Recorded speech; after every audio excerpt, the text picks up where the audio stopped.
Halo, Assalamualaikum warahmatullahi wabarakatuh. Selamat pagi teman-teman semua. Hari ini di Malang, hari Minggu 20 Oktober pukul 9:12 pagi ya, menjelang siang. Oke teman-teman, kita udah lama nih nggak bikin video. Nah, kali ini saya ingin berbicara tentang penderitaan ya teman-teman ya. Penderitaan ini muncul dari sebuah persepsi yang salah. Ini ada N-nya. Muncul dari persepsi yang salah. Jadi gini maksudnya teman-teman. Misalkan nih dalam satu hari ada kejadian A, B, C lewat, lalu itu biasa aja gitu. Ada kejadian D, tiba-tiba tertahan, dia tidak bisa lewat. Ada di satu momen di mana kita merasa bahwa kejadian D ini misalkan adalah kejadian yang sangat menyakitkan, kejadian yang sangat tidak kita harapkan.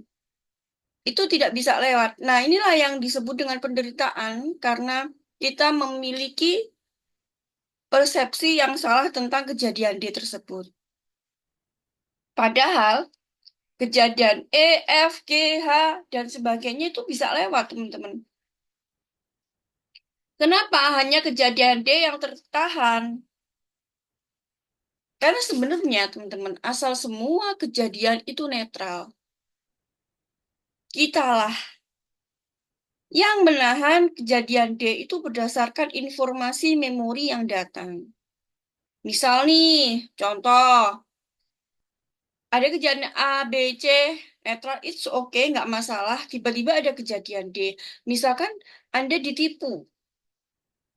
Atau mungkin Anda melihat adanya penipuan terhadap orang terdekat Anda. Atau mungkin Anda mendengar berita tentang penipuan. Nah, jadi asalnya memori-memori itu datang data-data yang ada di luar diri kita kemudian masuk melalui pikiran kita. Nah, pikiran inilah yang menjadi kambing hitam atas kejadian tersebut.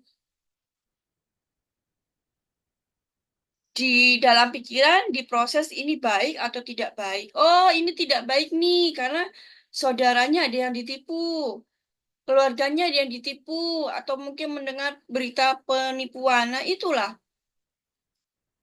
ya sumber penderitaan itu adalah muncul dari sebuah persepsi yang salah. Padahal ketika kita melihat segala sesuatu, itu secara netral, nggak ada penderitaan. Yang kedua, sifatnya berbeda-beda, tidak universal dan relatif. Contohnya kayak gini, teman-teman. Ada si A dan B. Si A ini punya hutang 500 juta, misalkan. Si B punya hutang 1 miliar. Mereka sama-sama punya hutang, bahkan mungkin si B 2 kali lipat lebih banyak daripada si A. Tetapi si B mampu menyikapi kejadian tersebut dengan biasa aja. Kalau toh misalkan kejadiannya persis ya, misalkan si A punya hutang 500 juta, si B juga punya hutang 500 juta yang sama persis nilainya. Misalkan juga di lembaga keuangan yang sama persis, tetapi mereka akan menyikapi yang berbeda. Si A itu sampai stres banget pengen bunuh diri. Sedangkan si B itu biasa aja. Dia lebih fokus untuk bagaimana mencari jalan keluar, bukan fokus terhadap hutangnya. Nah, ini loh teman-teman. Jadi kejadian tersebut itu sifatnya berbeda-beda, tidak universal dan relatif. Ya, tergantung dari siapa yang menyikapinya gitu loh. Ya. Jadi tergantung diri kita sendiri. Kemudian penderitaan itu tidak abadi dan sifatnya sementara. Tidak ada penderitaan yang abadi.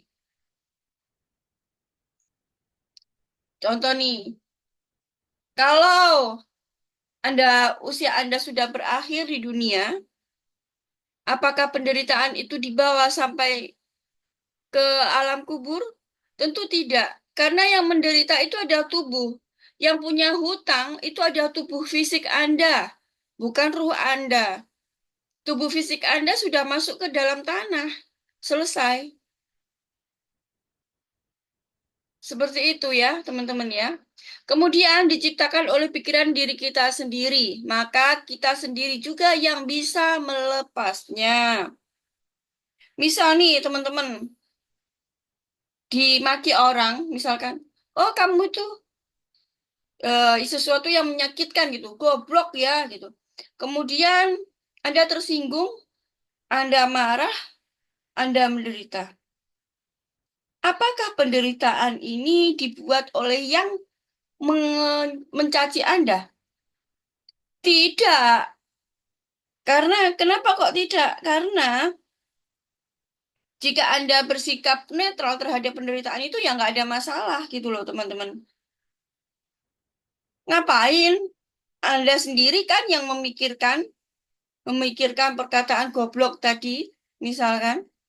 Anda sendiri kan yang tersinggung sampai malam, sampai nggak bisa tidur, nggak bisa makan, misalkan. Itu kenapa sih teman baikku kok ngomongin aku hal yang tidak baik?